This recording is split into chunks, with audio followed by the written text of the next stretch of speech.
النار لغايه اما ساح السكر خالص وبرد، كله برد. وده عندي نص كيلو دقيق بسبوسه او سميد بسبوسه اهو. هنحط له معلقه صغيره بيكنج باودر،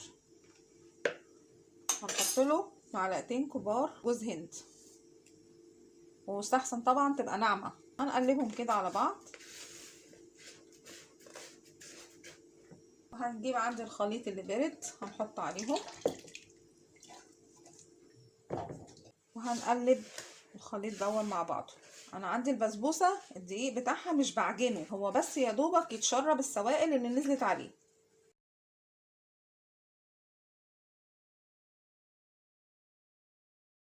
انا عيرت لكم الكوبايه دي اللي انا قلت لكم عليها بالكوبايه المعياريه، طلعت تقريبا 200 مللي.